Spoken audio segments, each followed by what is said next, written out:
Hi, everybody. Happy Monday. Hope you enjoyed the weekend. We are going to talk a little bit about the literature review portion of research methods. And I do want to be clear here that for the most part, when writing a scientific article, the lit review is not often what an individual reads. The lit review is it's usually much more extensive than the introduction of the article. But if you're doing a dissertation or if you're doing a grant proposal, often the literature review is a part of or a component of that piece of material. So let's talk about the literature review because it's really important that you understand that the lit review is really where you become kind of an expert in the field. It's where you figure out where the gaps are in the literature. It's where you figure out what types of studies have been done before. It's where you kind of figure out the important authors based on your topic. So let's get started. The first thing we want to do is look at other people's work. And the first question you should ask yourself is, how does that inform your research? So other people's work. And I say that I say that specifically because it can be one author, it could be a group of authors. It actually could be a geographic area where authors tend to do a lot of work on a certain topic. For instance, in cardiovascular physiology, especially in heart failure, many groups in Italy were prominent in the 1990s. So you always got kind of the Italian group of authors that were publishing a lot. So it kind of does inform your research when you look at specific work from other authors.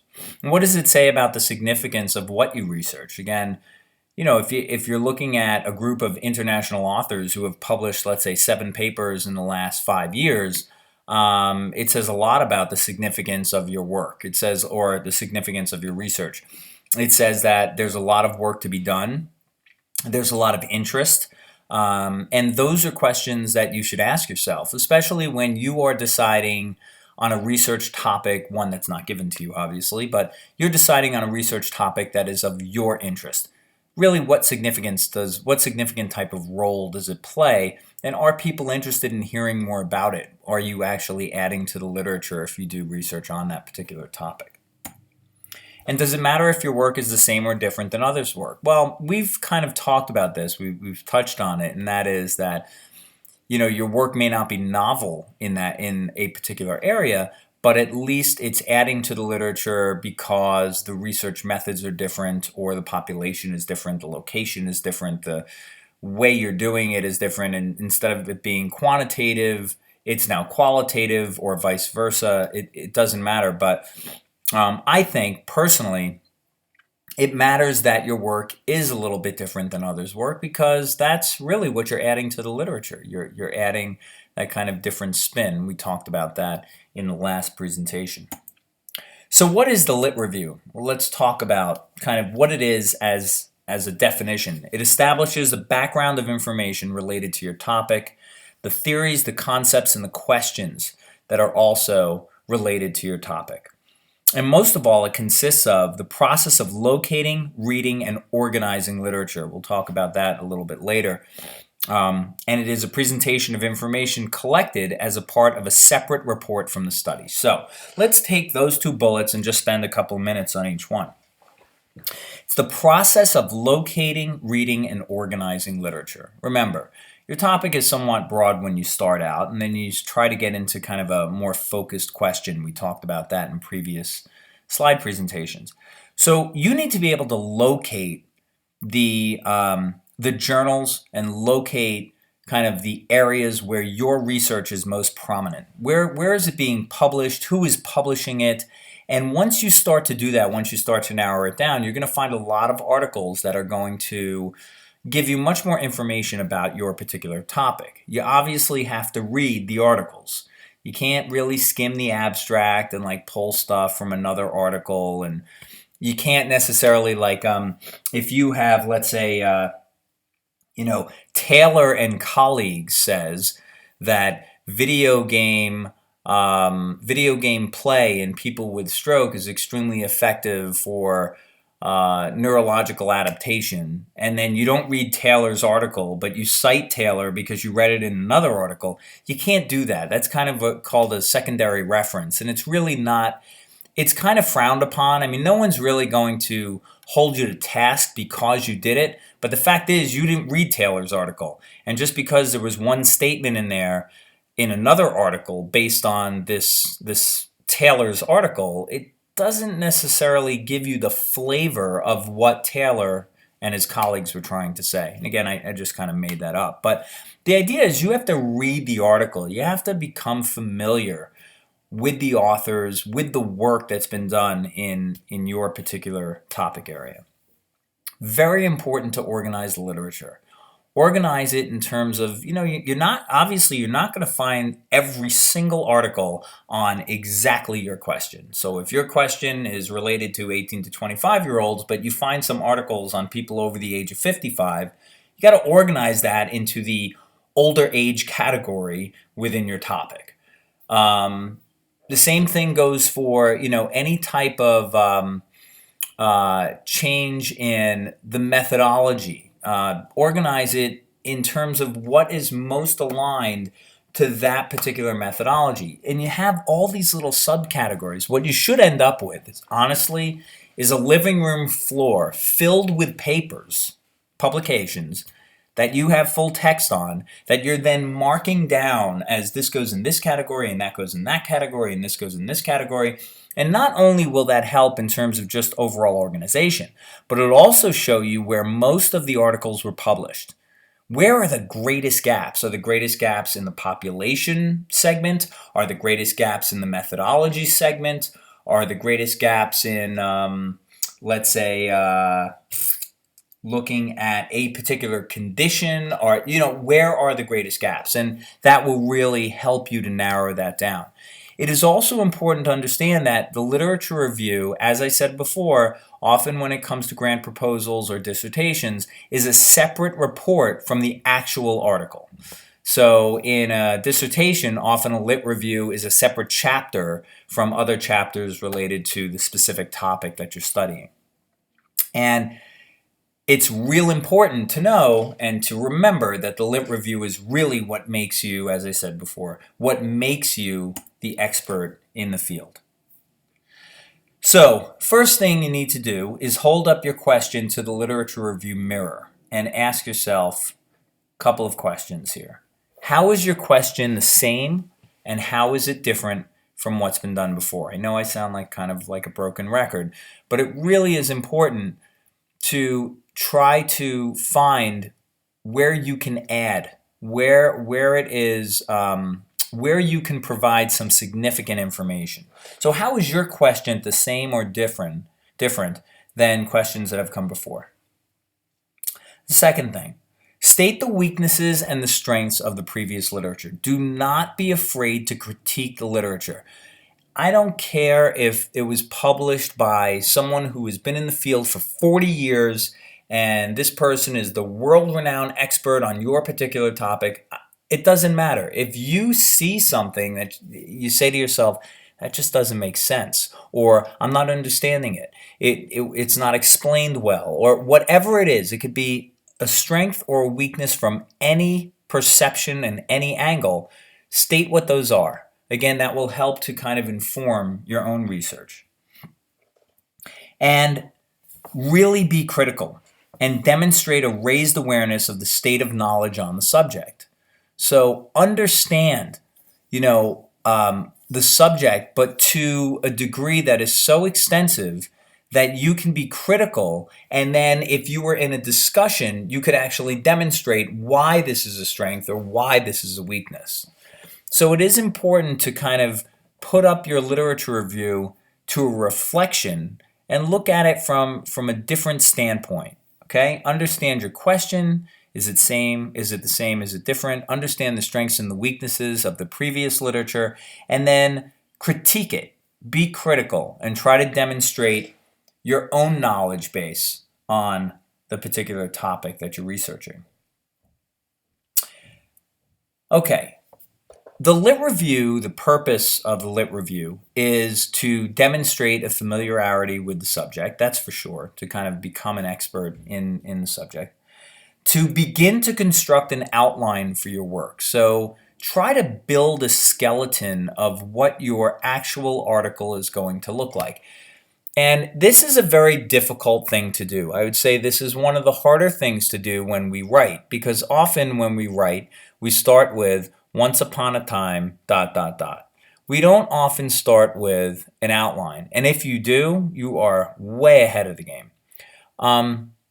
Try to pick out the significant points that you want to make and make those your major bullet points. And under those bullet points, try to think of 2 or 3 things that relate to the major bullet points and create a skeleton of what your work is going to look like. There's a couple of things that will do. One is it will give you a framework within which to work. So you know that you're kind of, oh wait, I'm going off the rails here. Oh, look at this. Okay, I'm really staying aligned with my outline. So you really get an idea of whether or not you're on or off base as you're going through as you're writing your article. And it really helps to form kind of an organized sense in your mind of what your paper is going to look like. It gives it flow. It doesn't mean you can't change your outline from time to time. Of course you can. But you really want to build that skeleton, that framework, so that the flow, the way the article reads, is very, very sequential and it makes sense. Also, the purpose of the lit review is to focus your research question, right? We talked about this, gaps in the literature. So when you're finding where you can add to the literature, you're then focusing your research question. You're making it more precise. Also, to determine the extent to which past research has impacted the subject matter. So, read an article recently in the Times. Again, I don't, this is not necessarily a massive research topic, at least not these days, and maybe it will become one. But it's the use of social media in teenagers and how it's impacting their lives. Now, there hasn't been a tremendous amount of work on this. Suicide rates are definitely somewhat linked to the use of social media, and of course, cyberbullying and all of that. But I don't know the literature that well. But what I'm saying is, here's a topic, right? Kind of a general topic, and how much has the past research impacted the subject matter? In this case, probably not a lot. But there's a huge opportunity for someone to do a lot of work in that area to have a significant impact on teenagers, on their lives, on parents, on how parenting is done of a teenager, that kind of stuff, social constructs and everything else. So, when you look at a particular topic, you need to determine whether or not that's had an impact on the subject matter at hand. Constructing a hypothesis, right? What is the prediction for your study? So you do your lit review. It's going to give you a lot of information on your topic, where it's going, what direction it's going in, and therefore you can make a little bit more of an educated prediction. Also, the purpose is to replicate methods or use in a similar way methods that have been successful. I may have mentioned this before, but often methods are written as very cryptic. It's very difficult to understand them. Methods that are written in an organized fashion that someone can actually follow are very much appreciated in the scientific community, because if you want to replicate findings, or you want to see whether or not those findings are the same in a different population using the same methods, you have to know what the methods are. So definitely going through the lit review will help you to either replicate the methods or use them in a similar way. And to ensure that all variables are accounted for, right? So, when you're reading previous literature and you're going through your lit review, you're like, well, they missed that one. They didn't test this population. Look at that. They missed this variable. They didn't take that measurement. So again, it's another way to find what adds to the literature, what's been done before and what needs to be done now. And to see how your findings compare with that of others in the same field. So again, looking at your literature review, you're getting kind of a a broad stroke type picture of what's been done before on your topic. And then once you look at the findings of your own study, you can go back and say, oh, that was a lot different than that study. Oh, that was pretty much the same as that study. So again, you can compare your findings with what's been done previously. Okay, what are some sources? Well, books are okay. I think books are a good start. I would not necessarily cite books in a lit review. If it's a very, very specific type of, kind of technical topic, then maybe books are good. I remember doing some work with isokinetic exercise, and there were some books on isokinetic training, using some of the chapters in there that were very specific and very technical. You're not necessarily finding that in a journal, so kind of in a broad way explaining what isokinetic exercise is from a technical standpoint, from a biomechanical standpoint, a book might be a place to go. I personally would use mostly peer-reviewed journals, and the reason is one, they are sometimes very, very specific in terms of the population and the way that the methods have been constructed and are conducted. I think that peer-reviewed journals are reputable for the most part. Again, like I said, if you find authors or an author group that is really prominent in a field, you're going to be using those journals. One thing I would mention is that when it comes to peer-reviewed journals, look for a review paper, because the review paper is going to give you kind of a head start on what's been done before, but in one paper. So you don't have to go and find like 60 different papers right off the bat. What you could do is read the review paper, see what they say. They're going to have a tremendous amount of citations in there, and then you're going to pull the citations that are most aligned with your research question and with your study objectives. So that way, it's kind of sort of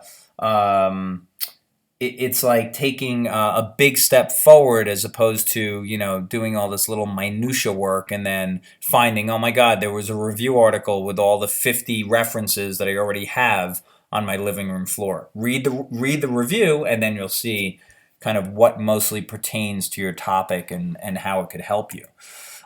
Conference papers and proceedings, I think they can be good sources in a general sense. In proceedings, most of the time you see abstracts. You're not necessarily going to be citing abstracts in a lit review.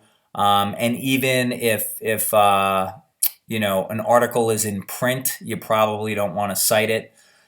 So most of the citations are things that have been published before. But again, conference papers and proceedings, if it's a technical matter, if it's a policy matter, you might have to go in that direction again to get a general sense of what the policy is and how to define it. So you can use that as a source. I just don't think it's the majority of the sources you should be using. You could use the web, but as we talked about with Wikipedia last week, try not, be careful here and understand that the web is not necessarily a reputable source.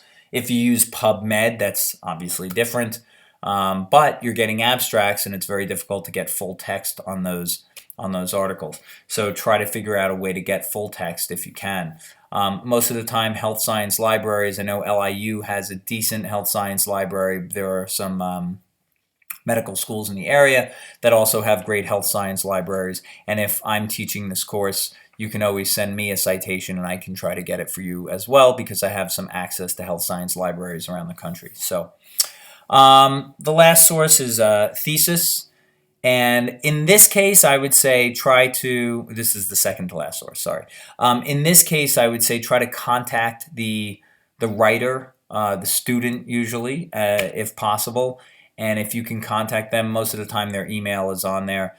You can ask them pointed questions about their work. But then again, then it becomes kind of a citation of a conversation, which is a little bit less reputable. So just be careful. Again, a thesis is an area where you could get general information, but I don't know if I would take very specific, citations from that. And of course, newspaper and magazines is a source. But remember, not really peer-reviewed. Editors can basically say what they want here. Popular magazines are not a great place to get information. However, if let's say you're reading Shape or you're reading Men's Health or whatever, and they say study done, on the use of bicep curls and arrogance or whatever, I don't know. Study was done in the Journal of Strength and Conditioning. Well, they'll either give you a link if it's an online magazine, or you might be able to actually find it. So, they may have the author's name, and then you search the author's name, you Google the author's name, and you may be able to get to the actual article. Just be careful of citing the actual article from the magazine, because that's really not a reputable citation. And trade magazines or trade journals are another source, but again, similarly, good for general information, but probably not great for specific citations. So some words of wisdom. Do not wait until it's too late. Very important. Literature reviews take a long, long time. Give yourself the time that you need to go through, to read the articles, to understand the articles the best that you can, to try to compare the articles and where there are similarities in the articles that have been done before and where there are differences in the articles that have been done before. Organize the articles into subcategories. Don't wait until it's too late. It's really important that you give yourself the time. And stay organized. Try to use online systems if you can. And what I'm basically saying is that in order to keep your references together, there are various types of online mechanisms you can use. EndNote is one which I've been using for many, many years. Some people use Reference Manager. There's also an open source one called Mendeley. If you have any questions, please feel free and send me an email. Go to some databases that are well known, like Academic Search Premier, Medline, CIN-AHL. These are really great databases where if you put in a search of a topic, you'll get tons of articles, obviously, if the topic has been researched before. So really good places to start. Look at an index of citations. The citations are going to tell, basically it's going to tell you who the authors are and where these articles have been published, what kinds of journals, and titles of the articles as well. Okay, and know your key terms. Real important to know these key terms because you can, when you do a Medline search, Medline is a database for a lot of medical journals, but also exercise science journals and sports science journals. It's pretty vast. If you put in key terms like you put in isokinetic testing or you put in 40-yard dash, those key terms are going to pull up specific articles on that topic. So it's really important to know the key terms and have about 5 or 6 of them. Whenever you publish a paper, usually the author, the editor asks the author to put in 5 or 6 key terms. That will help an individual who's searching for your article find it a lot quicker. Okay, let's talk about focusing your search. And again, we've talked about this before, but I'm giving you now an example of how we might focus a search on dysfunctional heart rhythms. So let's take a look at this. So first, we want to narrow the focus. It's extremely important that you don't go off the rails and kind of go off on a tangent. So what do? So first thing is, we look at arrhythmia in a general sense, and we find articles on arrhythmia. We define arrhythmia. We define dysfunctional rhythm. We talk about the various kinds of arrhythmia. There are many, many different kinds. And much has been written about these mechanisms. And we begin to get an understanding of the topic. And then we say to ourselves, okay, now that we have an understanding of the topic, we're going to take a look at our population and we're going to say, okay, so there's a lot on athletes and you're not going to look at everything on athletes, but specifically what you want to find out is you want to find out about the kind of the combination or the association between athletes and arrhythmia. So now we've got dysfunctional heart rhythms in athletes, and there's been a lot of work done both in the States and also abroad on, the topic of dysfunctional rhythms in athletes. And then we're going to narrow it down even further, and we're going to look at women athletes. And we're going to say, okay, now we know all about arrhythmia, or as much as we can, and we know about the combination or alignment or association between arrhythmia and athletes. And now we're going to look at specifically women athletes in arrhythmia. And then we're going to narrow it down even further, and we're going to go with a population of ages between 18 to 25. And you're going to find that arrhythmia may be due to training techniques. It may be due to dysfunctional eating patterns. It may be due to hereditary reasons. So many different reasons, but very interesting topic. A lot of work has been done in this area, but this is kind of how you focus, right? So again, one more time, look at arrhythmia in a general sense, define it, try to understand as much as you can about the mechanism of arrhythmia. Then look at athletes and say, okay, what's the alignment or association between athletes and arrhythmia? Then narrow it down even further. Look at women athletes. And what's the association between women athletes and arrhythmia? Narrow it down even further. Look at the population, very specific population, ages 18 to 25. And then from there, now you build a huge groundswell of information and a great foundation upon which you can write your literature review. So what are some of the things you're looking for? Well, one thing is you want to understand the concept, right? So you want to understand what an arrhythmia is. You're not looking to be a cardiologist. You're also hopefully not going to be paddling anybody or resuscitating anyone in the next 2 weeks. So that's not really, it's not about understanding advanced cardiac life support. It's about understanding the mechanism. Why does an arrhythmia occur? And how does it occur? So giving yourself a general sense of cardiovascular disease and comprehend what's been done previously in the field. What are those things that's been done in the field? And what has been done in athletes and women athletes in the field? And there has been some work. And of course, again, broken record here, but identify the gaps where your research can make a contribution. And can your research make a contribution in the ages of 18 to 25? And maybe it can, and maybe it can't. And if it can't, you have to kind of go back and say, even though work's been done in those people in people 18 to 25 years old, maybe there's a way that I can kind of add to the literature in a different way. Maybe using a different method or other things that we've talked about. And develop ideas about your findings or possible methods. So start to develop ideas. It's like, it's kind of like you're building this foundation of a house, and now you're starting to build the first floor. Develop ideas. What is it going to look like? How's it going to be organized? What's the flow going to look like? That's really important when you're doing your lit review. Let's talk a little bit about critiquing what you find. So the first thing is you should use a checklist and rating scale. And you notice that in the critique that we do for the class, which you guys are going to do as part of an assignment, a couple times this semester, you're going to use a checklist. And the checklist goes through everything from the title all the way down to the discussion and conclusion. And you're going to rate each part of that. You're going to basically answer whether or not it exists. And if it does exist, is it good? Is it bad? Give me an idea and rate it. And you also want to be sure to point out any similarities or differences in the literature. We talked about this a couple of slides before. What are those similarities? What are those differences? How is your research, kind of, again, not novel, but how is your research kind of innovative? And how does it differ from what's been done in the past? Take a look at the source of the literature. Critique the source. Take a look at the source. How often is it published? Who is it published by? How long has it been out? Take a look at the impact factor, which is an index of how the journal impacts the readers. So how many citations are usually cited by other articles, and there's a whole algorithm, but it basically is the significance of the journal within that topic area or in that field or discipline.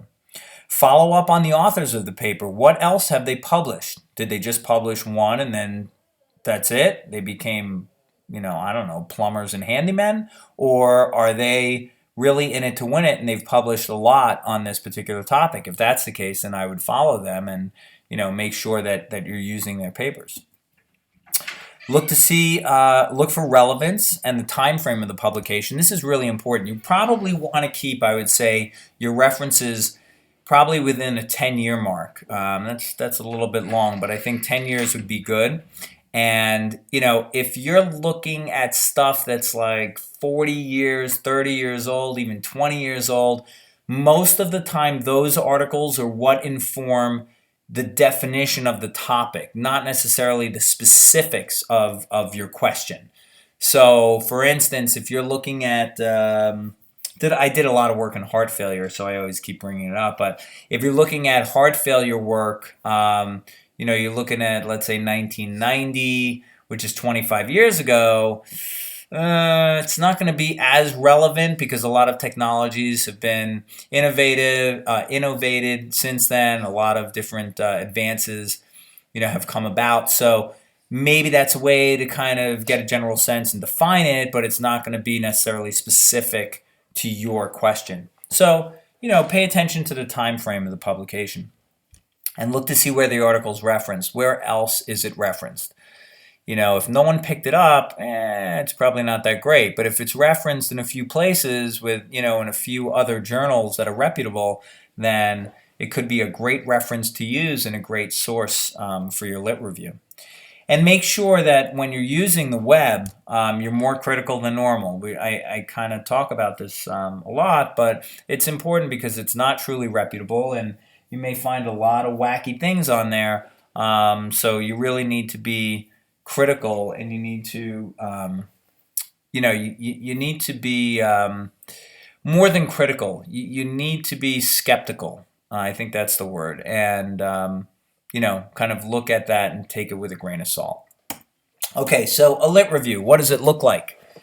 Well, what are we looking for? We're looking for a state of knowledge on a particular topic, gaps in the literature, there it is again, relevance to your work, relevance to your question, and organize the work that's been done before into different themes and ideas. So what is it made of? It's made of an introduction, truly. The introduction has an introduction. But again, the lit review, think of the lit, the lit review as a separate report that is, somewhat the prelude to the actual article or the actual grant proposal or the thesis, whatever. So it does have an introduction, has a main body or review of the literature. Let me get that one more time. And it narrow it down to more relevant work. So the introduction and then the main body, that gets narrowed down into more of a focus. And then group the past literature in this topic into various categories, organize it, and then summarize the implications for your research. So saying that everything that I've mentioned in my lit review is summarized here in this paragraph, and now my work does this, right? So focus it down as much as you can, organize it as much as you can, summarize it, and then conclude with, or state the implications of your research, and then conclude with your hypothesis. What is your prediction? It's a really nice flow because the prediction comes from everything that's been done before, and if you're very well versed in what's been done before, you probably will make an accurate prediction on your findings, and therefore reject the null hypothesis. All right, so the lit review is not a list of sources. It is not a list of works with short summaries of those works. It is not a book report. It is definitely not a book report. Don't hand in a lit review with one of those little shiny book report covers that you buy at Office Max. It is not an annotated bibliography either. So it's not, the citation and then, little annotations or little statements about the article. That's not what it is. An annotated bibliography is a completely different type of assignment. So it's important to understand what it isn't and then focus on, what it is and what it is we've just kind of gone over in the first roughly 11 slides. Okay, so let's take a breather and talk a little bit about how do we reference, how do we cite. Really, really important. And the major thing is not academic snobbery. where someone says, "Oh, that citation's horrible. I can't believe they put it in like that."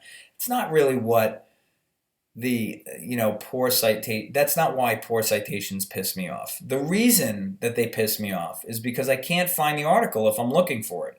So if the citation is written incorrectly, if it has inaccuracies, whatever, I can't find the article. So if I want to find the article, it's extremely frustrating, and I've had that happen before, where the volume number is wrong, the year is wrong, the title's wrong, the author's name is spelled incorrectly, whatever. So referencing is somewhat of a lost art, but I think that the online programs that I had mentioned before can help with that. So first thing, a direct quote from the literature gets inside quotation marks. Okay, so inside quotation marks. If it is paraphrased or it's used at the end of a sentence, the inside marks can be used and a page can be attributed to the quote. This is a little bit more like, I believe, MLA style than it is APA style. The Association of the American Psychological Association, I believe it is. So this is a way to kind of reference a quotation, but often when you're referencing in scientific literature, you're not really putting in quotations unless it's something that's so impactful and so significant that you want to include it. So why do we reference? There's a few reasons. One, we give credit, to whom it's due, to their work. We can justify an important statement. Again, if you want to use the quotes, that's okay. You can justify your approach to the problem. So citing previous work justifies the way that you're doing your work. And to demonstrate the breadth of reading. But be careful, it's not about numbers. In other words, it's not about, hey, I have 50 citations in my research project. That's great, but maybe 30 of them mean nothing. So it's really important that you look at the citation, and if it is a citation, the title of the article is something that is germane to your topic, read the article. If it's not, pass on it. It doesn't, in other words, if you're doing, let's say, you're doing arrhythmia in women athletes ages 18 to 25, and the topic is, the citation is something having to do with DNA splicing and new advancements in arrhythmia, you might want to pass on that one. Because although it deals with arrhythmia, it's really not, it's not along the lines of your particular topic. So you may want to kind of pass on that unless you're going to talk about new advances in detecting arrhythmia, which you may. It's not really germane to your question. So try not, so understanding the breadth of the reading is important because how much work has been done in that area can't be understated, but you don't want to go so far as to cite everything that's ever mentioned arrhythmia, because you'll be doing it for the rest of your life, and that's not what the project's about. Try not to fall into the trap of secondary referencing if you can help it, and that is basically referencing from another paper that you have not read. And try to use systems like EndNote or RefWorks or Reference Manager or Mendeley. They can be very, very helpful. If you need more information on that, please send me an email. So the structure of the lit review, be very familiar with the subject, construct the bibliography, understand the flow of the subject and how it relates to the bibliography. Obviously, cite the cite within the text. So in other words, the bibliographical reference needs to appear in the text where it is appropriate. Take more time than you think you need. That was kind of in my words of wisdom. Have an initial plan or outline. We talked about that. Use subheadings to keep things organized. We discussed that. Summarize and be very selective as to which articles you actually bring into your summary. Extract the salient info. So what's important in the article is what you need to extract, and everything else can kind of be on the periphery, and try to keep things up to date and keep them relevant. Okay, talking about the lit review and your question, you should realize that the lit review is a way to support your question, Make sure you're on the right path. It's not a punishment.